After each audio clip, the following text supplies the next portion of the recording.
18. Unto the soul that is confused by love comes sorrow after sorrow most of all.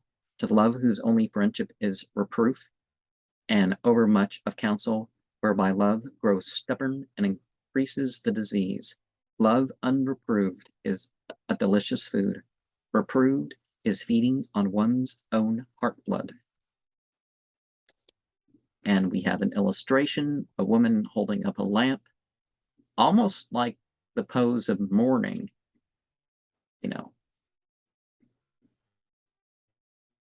as in lamenting.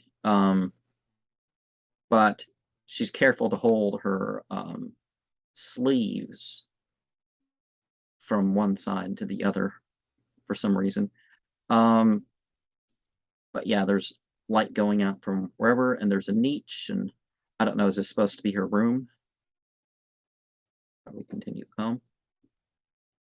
Solomon heard. His soul came to his lips.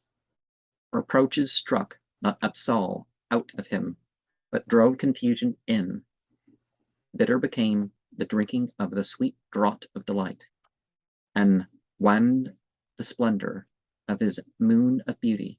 His breath was indignation, and his heart bled from the arrow, and his anguish grew.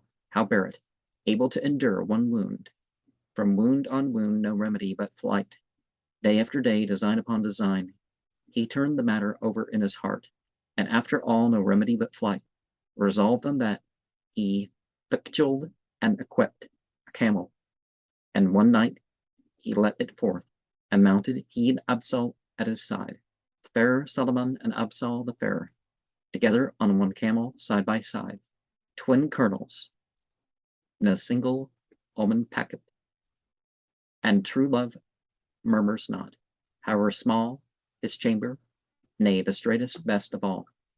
When the moon of Canaan Yusuf darkened in the prison of Agypt, night by night, Zuleika went to see him, for her heart was broken. Then to her said one who never had tasted of love's garden, leavest thou thy palace chamber for the felon's narrow cell? Answered she, without my lover were my chamber heaven's horizon. It were closer than an ant's eye. I and the ant's eye wider were than heaven, my lover with me there. And, well, our impulses, our emotions, our thoughts, our sensations don't need anybody to approve of them for them to be what they are.